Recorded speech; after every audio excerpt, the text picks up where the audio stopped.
La voz de los protagonistas. Contacto telefónico. Platicamos con el maestro José Carlos Nava, profesor universitario, sobre la detención de políticos mexicanos ligados al narcotráfico y cómo afecta esto en la percepción del ciudadano. Ya de por sí una clase política bastante señalada, bastante cuestionada, en medio de una crisis de credibilidad y confianza. Los políticos, las instituciones políticas y todo lo que está ligado con el ejercicio del poder es más que nunca cuestionado, José Carlos, y con todas estas historias y con todo lo que empezamos a conocer de esta colusión que existe entre algunos políticos notables, por ejemplo, el exgobernador Yarrington y los grupos de mafia como este italiano que pareciera que es mucho más que la Cosa Nostra, que ya es mucho decir, pues esto afecta enormemente en la manera en cómo se percibe el ejercicio del poder y la política. Así es, Marcela. Lo que encontramos en la historia en breve de este tipo de casos en México es esta correlación directa entre lo que implica la expansión de redes del crimen organizado, sin perder de vista la relación que éstas mantienen con el poder público. Es decir, no podríamos entender la fuerza, el poder que han acumulado a lo largo de los años sin tomar en cuenta el factor de la colusión y de la corrupción institucional en los 3 niveles de gobierno. Uh-huh. Pero estamos hablando de algo sumamente serio y sumamente cuestionado, ¿no? Es el poder y la delincuencia organizada que se traslapa, que se une, porque para que unos puedan hacer las fechorías que hacen, necesitan luego de la anuencia de los gobiernos en turno. Así es. Lo que sabemos es que en el caso de México hay una constante, hay un perfil institucional de muy bajo nivel. Son las estructuras de poder público sumamente permeables al poder de las armas y al poder del dinero que ejercen los cárteles de la droga. Eso ha quedado de manifiesto en la revisión de casos que podemos hacer en los últimos años, en las últimas décadas. Y sin duda alguna, esto pone en perspectiva que no podríamos entender, pues, cómo han llegado las organizaciones de narcotráfico mexicanas a tener la supremacía mundial en el tráfico, en la producción, en la distribución de estupefacientes. Ahora, está el tema de cómo, al volverse un asunto prioritario de seguridad interna, estas dinámicas también van a conectarse con los procesos de renovación, con los procedimientos de establecimiento del poder público.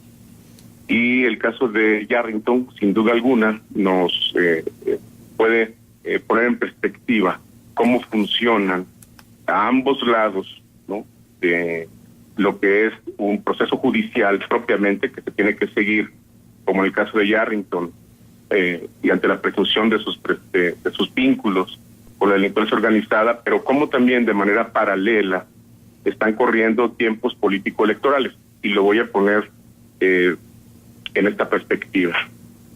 Sin duda alguna, este tema del exgobernador de Tamaulipas puede ayudarnos bastante a entender cómo a partir de esta realidad que es una constante en el país, podemos entender también que el propio poder público utiliza el narcotráfico con fines políticos electorales.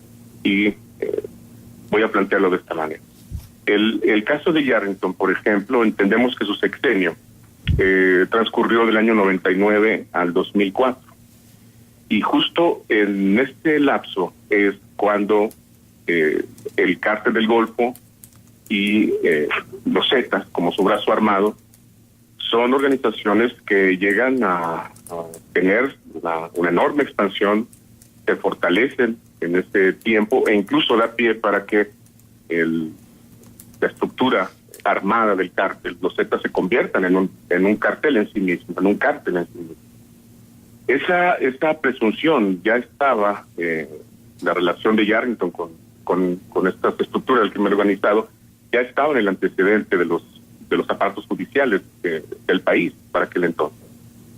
Termina Yarrington su sexenio y después ya no se sabe nada. Luego viene el año 2012 y es en 2012 cuando se vuelve a hablar del tema de Tomás Yarrington, justo en el contexto de la elección presidencial. Aquí, dicho sea de paso, incluso en el momento en que se activa por parte de la PGR esta orden de aprehensión, esta búsqueda en contra de Yarrington en 2012, transcurre justo en el momento en que Enrique Peña Nieto se está perfilando como el candidato de mayor preferencia electoral.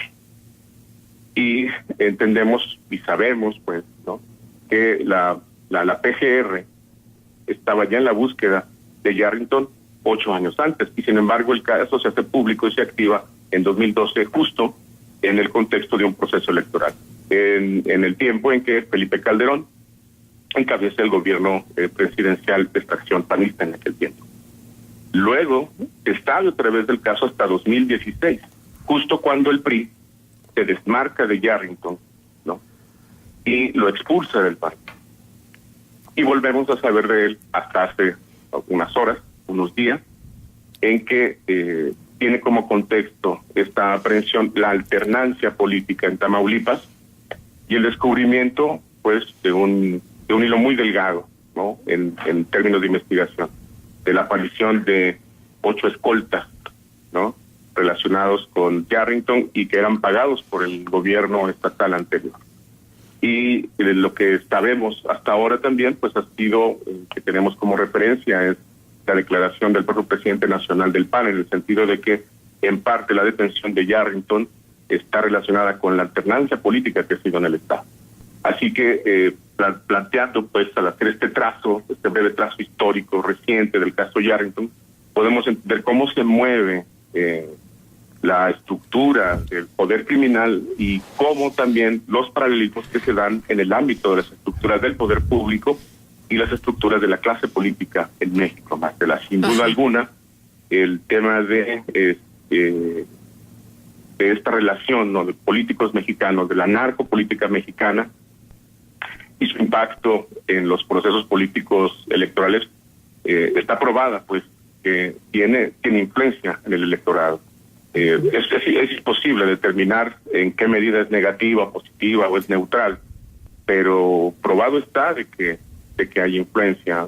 Simplemente recordemos que la estrategia de legitimación social que emprende, por ejemplo, el expresidente Felipe Calderón, tiene que ver con el tema del combate al narcotráfico para poder librar la crisis institucional que se genera luego del proceso electoral de 2006. Podríamos decir que después de todas estas historias, sigue estando muy cuestionado el Estado de Derecho en el país, es decir, que la credibilidad del Poder Judicial está también en entredicho. Sí, así es, Marcela, puesto que lo que vemos es que con este contexto, ¿no?, de relación, con esta prevalencia de un Estado institucionalmente muy débil en México, lo que vemos son casos de justicia también selectiva, ¿no?, y que se mide en función de ciertos tiempos y de ciertos ritmos. Vamos, está muy bien que los aparatos judiciales cumplan con su objetivo fundamental. Es incuestionable. Si hay la presunción de un delito, pues, y ello implica buscar y dar con el presunto, con los responsables. Es decir, la parte judicial, vamos, hasta cierto punto se entiende en términos de esta objetividad. Pero lo que sí creo que distorsiona y mete ruido es esta interconexión que tiene inmediatamente con el uso político de este tipo de procesos. Y sin duda alguna, también hay que considerarlo, ¿no?, porque eso está en puerta. Es el momento para instituciones políticas en cuyo interior exista la presunción de personajes ligados a este tipo de estructuras delictivas. Es el momento de desmarcarse, porque está en puerta ya prácticamente el umbral de la elección presidencial de 2018. Ajá. Y si atendemos pues el impacto que tienen este tipo de procesos en la opinión pública, en términos de la definición de las tendencias electorales, pues sin duda alguna es un tema que resulta prioritario para sus agentes.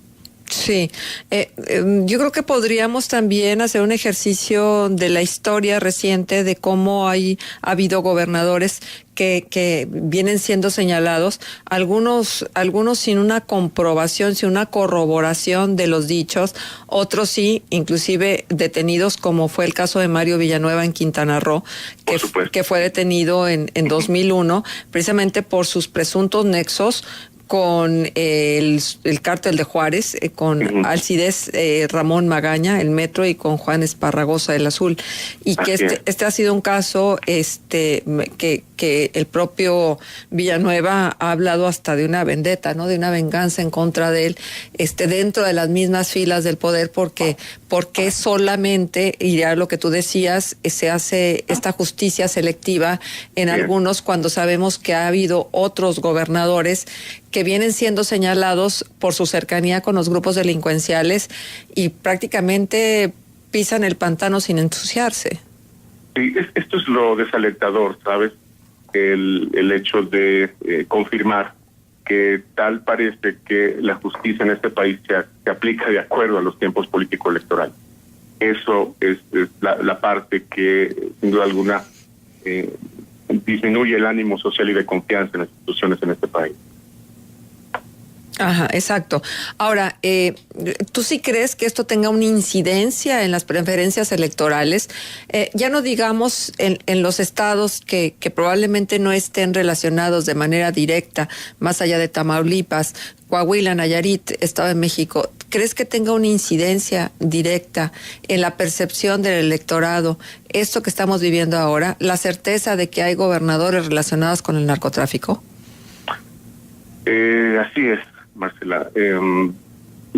Creo que en el ánimo del electorado, sobre todo el electorado independiente, no podríamos decir lo mismo del grupo de electores que está identificado plenamente con un partido que forma parte de su estructura. Ahí sería complicado. Pero estamos hablando de que el rango de electores independientes en un universo más o menos homogeneizado, estandarizado a nivel mundial, es de entre un 25 y un 30% del universo de electores en un contexto específico, ¿no?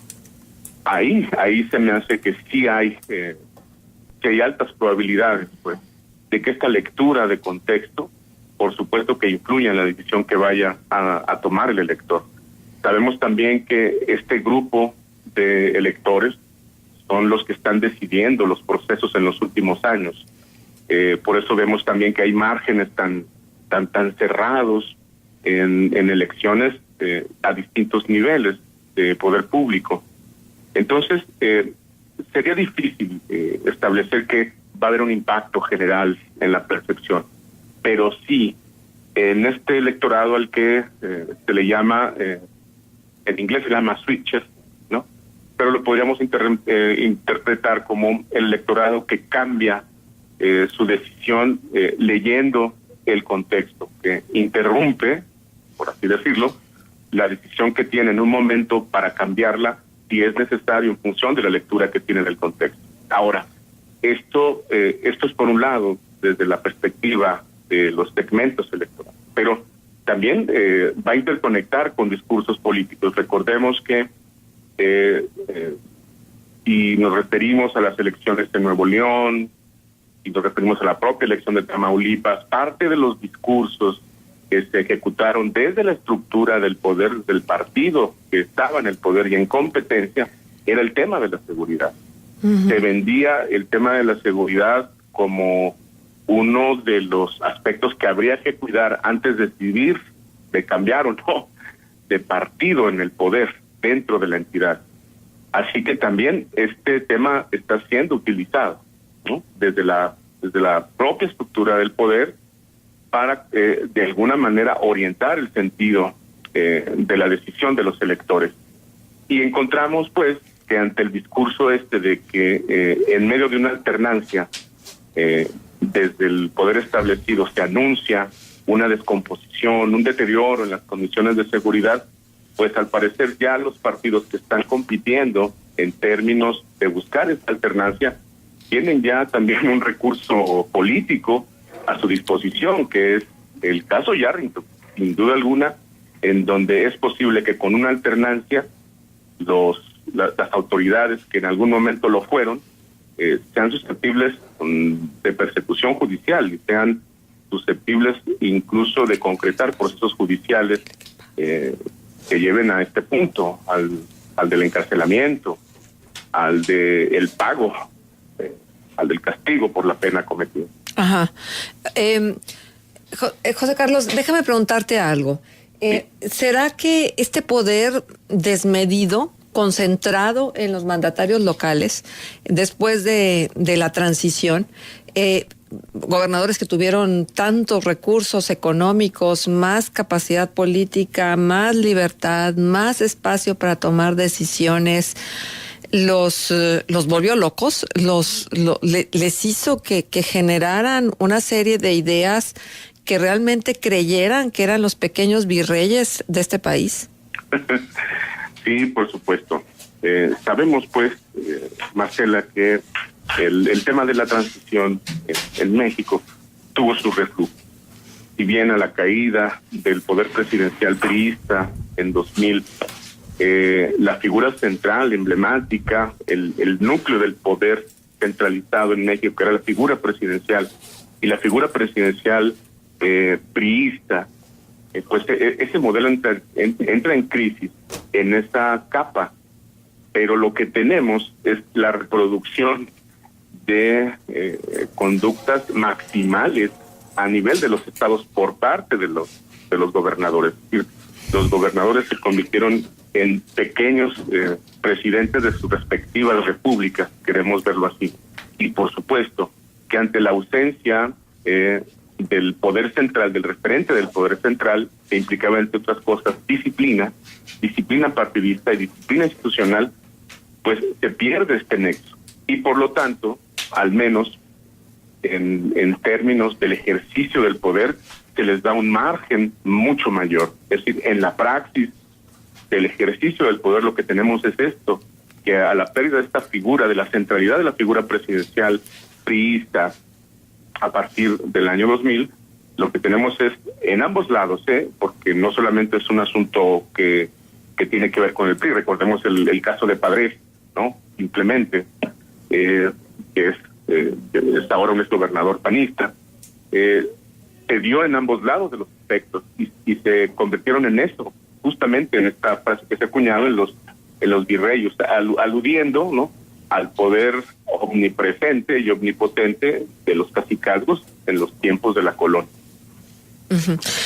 Bueno, ¿y qué sigue? Un retroceso sin duda alguna en términos del ejercicio de la institucionalidad del poder, ¿no? Sí.